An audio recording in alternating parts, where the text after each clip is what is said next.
It's the next day of the week, and it's the best day of the week, Friday. It's Friday, November 10th. I'm Coy Wyatt. This is CNN 10.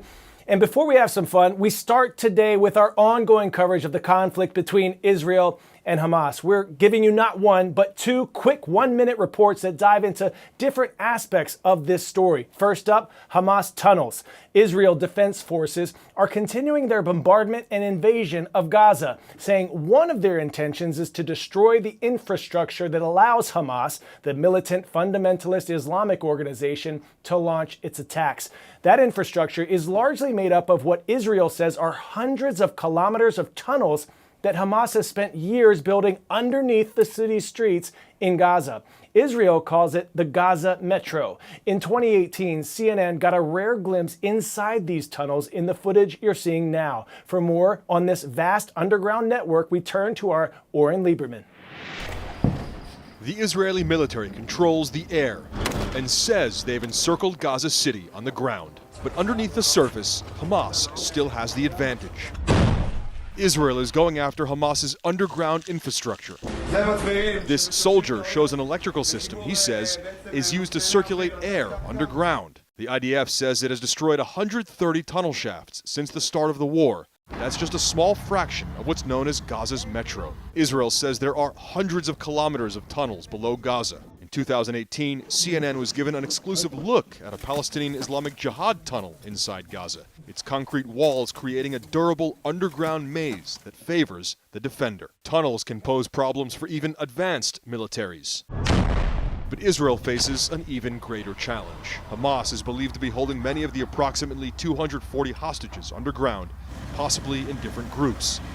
Now for our next quick minute. As Israel moves further into Gaza, residents are fleeing south.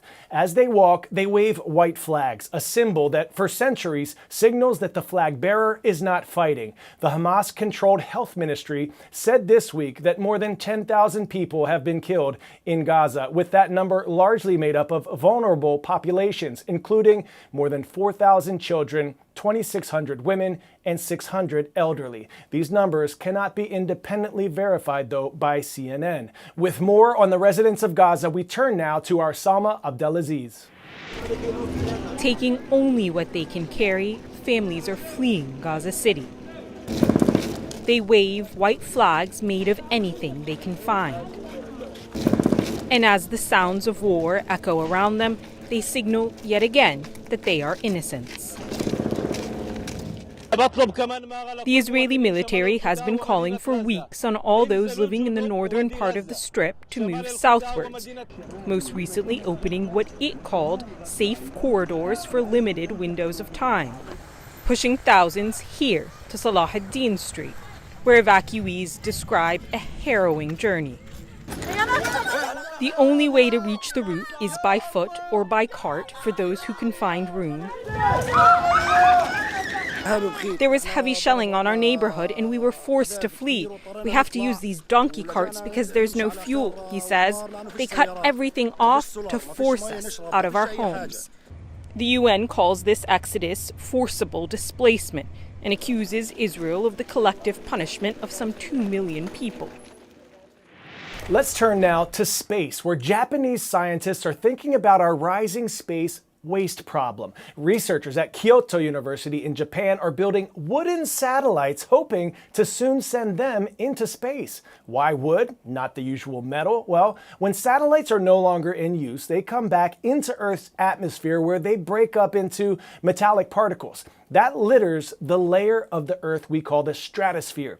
That's the second atmospheric layer of Earth that rises anywhere from 6 to 12 miles above the Earth's surface, depending on where you are on the equator. And we're getting a lot of space debris. In 2021, we sent up nearly 1,400 satellites into space, with scientists worried that this future satellite trash, if you will, could damage the ozone. The Kyoto University researchers say wooden satellites can hold up to metal ones because there's no oxygen in space that can break down the wood. But when the satellite has run its course and it starts rapidly descending back towards Earth, poof, they just turn into gas. They've tested 3 types of wood so far, with the Japanese big leaf magnolia coming up as the winner so far. If all goes well, we might just see a prototype in space next year. 10-second trivia. Which basketball star holds the all-time three-point contest record for points scored in a single round? Steph Curry, Sabrina Ionescu, Diana Taurasi, or Larry Bird? Caw-caw.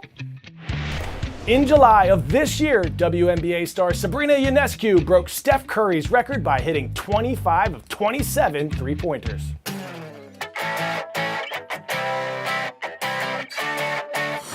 For today's story, getting a 10 out of 10, we're getting secrets of success from one of the hardest working, most focused people you could ever meet. WNBA superstar Sabrina Ionescu plays for the New York Liberty, and she's set to represent Team USA at the Olympics in 259 days. I caught up with her at practice this week to ask some questions just for you.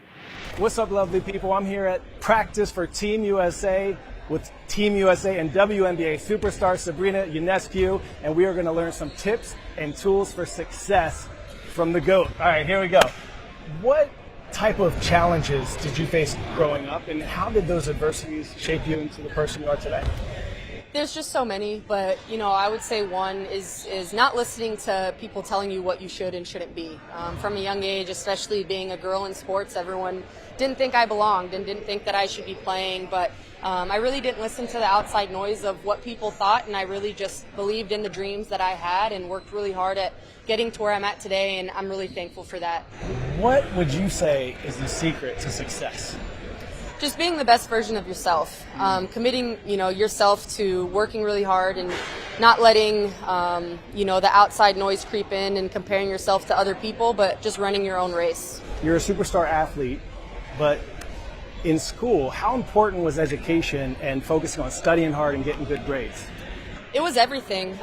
Being educated is a big part of your role as a professional athlete, being able to talk and have the knowledge of understanding what's going on in the world and how you can make it a better place. And so school has always been super important to me. I was able to get a master's in college and graduate with that. And so that was always at the forefront of what I wanted to accomplish. I love that. All right, we're going to have a little bit of fun now. Okay. Do you have any hidden talent? Like, I can say the alphabet backwards really fast. Z, Y, X, W, V, T, S, R, Q, P, O, N, M, L, K, J, I, H, J, K, L, M, N, O, P, Q, R, S, T, U, V, W, X, Y, Z.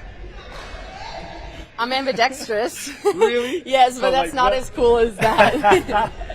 So you can, do you trade off? Do you eat food sometimes with your left and right? Yes, everything? Both, yeah. Just natural gift, or did you work on that? I think naturally, but I've also worked on it. Love it. Yes. All right, you heard it here. Keep shining, everyone. Remember, stay humble, stay hungry. I'm Coy Wire. I'm Sabrina Ionescu. And we are CNN 10.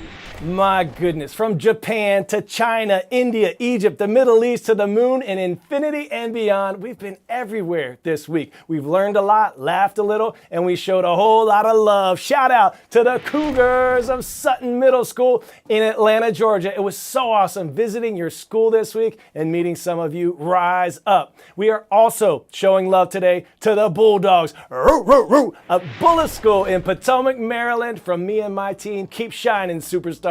Remember, you are more powerful than you know. I'm Coy Wire. This is CNN 10. It's been a blessing to spend this week with you.